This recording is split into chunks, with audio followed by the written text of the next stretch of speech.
I'm Tim Malloy with the Palm Beach Civic Association, and this is Palm Beach TV, your island's newscast. We'd like to acknowledge and thank the Fortin Foundation of Florida for sponsoring your island's newscast. And now, Palm Beach TV.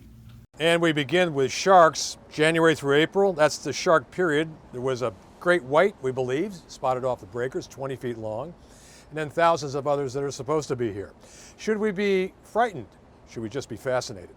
Here's an expert.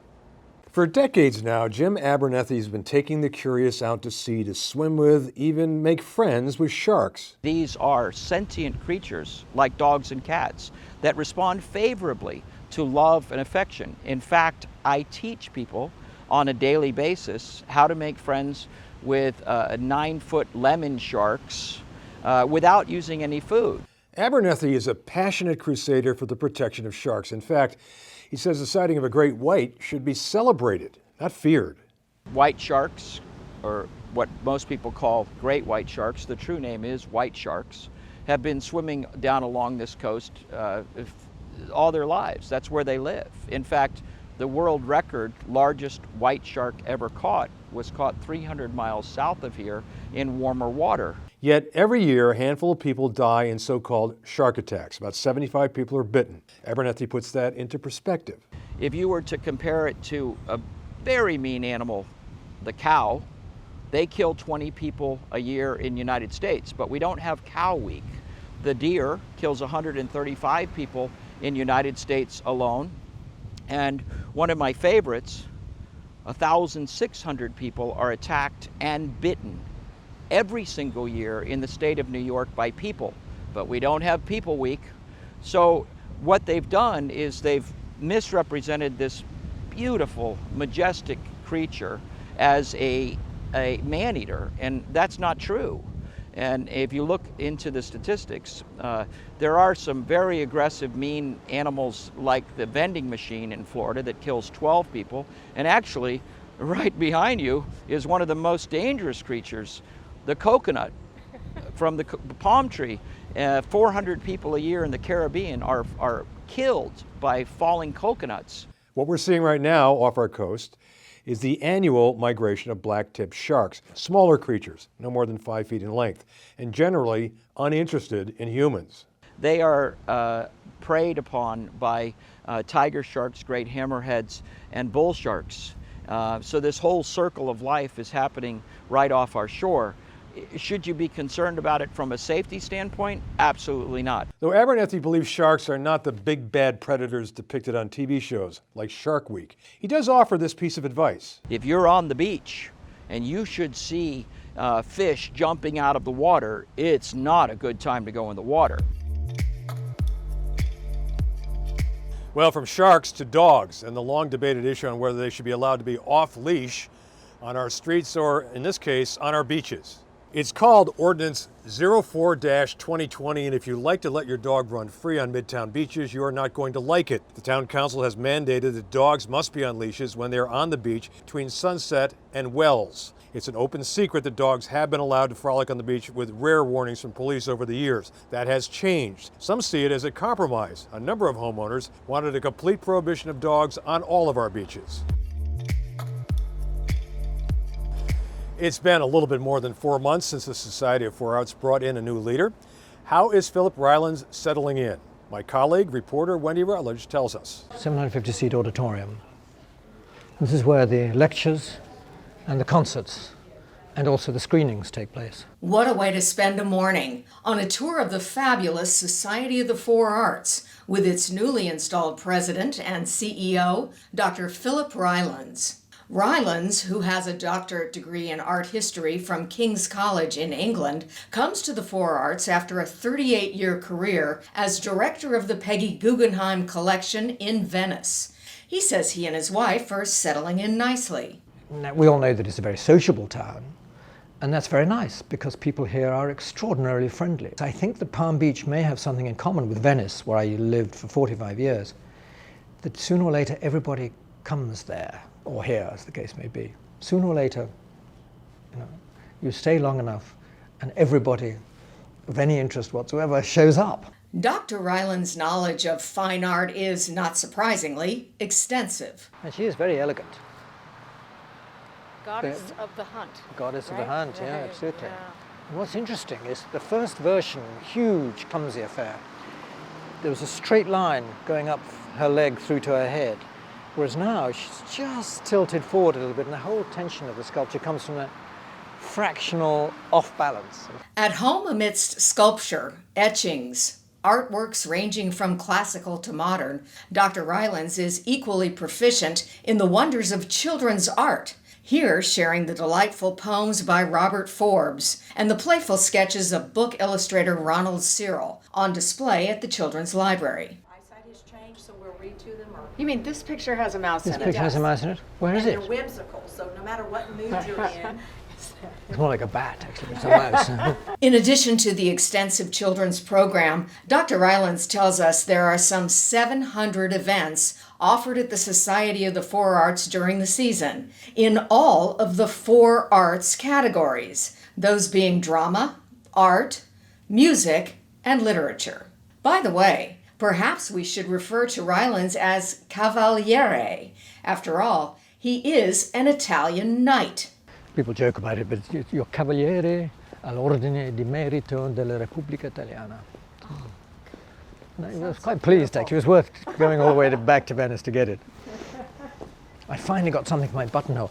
In Palm Beach, you know, you need something in your buttonhole. Everybody does. Everybody does. Everyone does. Dr. Ryland has really embraced the mission here at the Society of the Four Arts to educate and inspire further curiosity of the arts. And if you take a look at this program guide for 2020, you can see that there is literally something to do here every single day right through March. So needless to say, there is never a dull moment here at the Society of the Four Arts. Well, now part 2 of our visit to the Citizens Academy, where people who live here get to learn a lot from police and fire rescue. My colleague, reporter Wendy Rutledge, is taking part.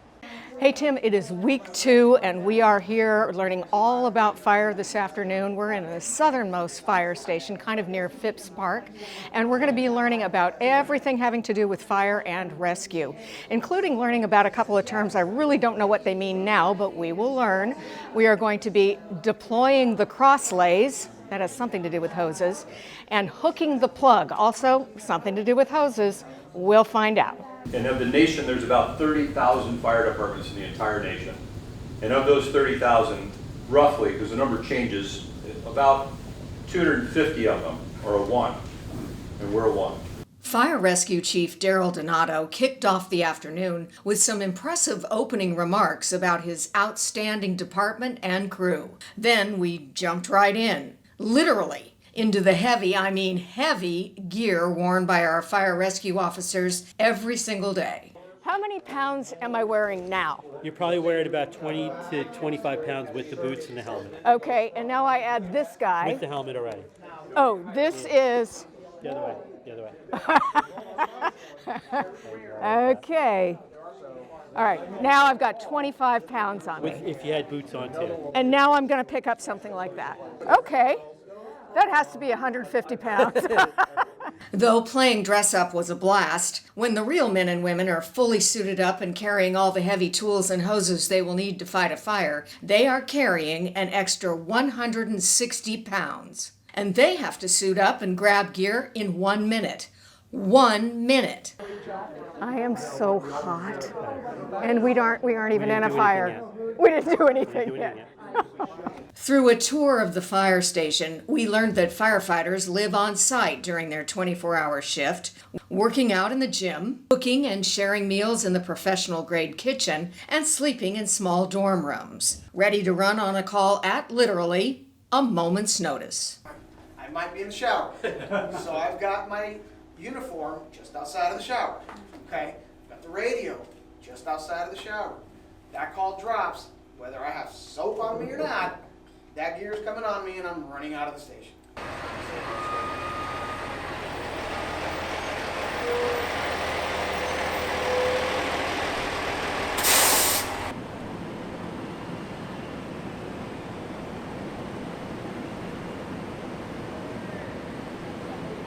Okay. Definitely with the wind and so on. All right. Okay, we're going to shut down. Okay. All right, come on, take it up. This ladder truck extends 11 floors up, and though stepping into the bucket felt to us rookies like a ride at Disney World, it is in reality a vital piece of firefighting equipment. Remember, we were told we'd see and learn about hooking the plug or something like that, so here it is, tapping into a firefighting water source.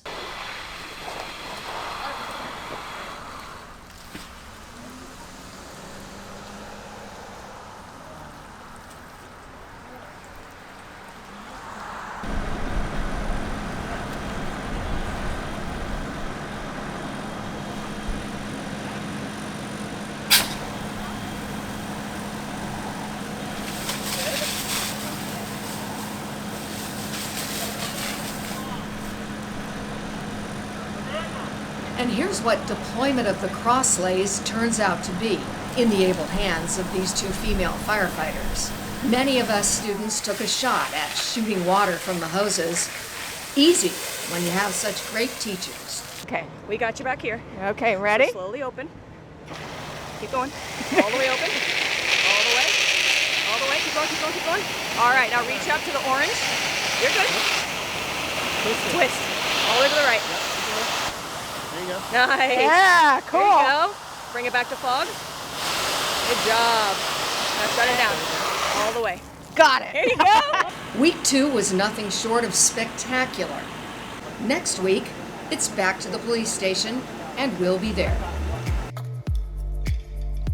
The Civic Association Healthcare Committee has planned a forum of heart health experts on Wednesday, February the 26th.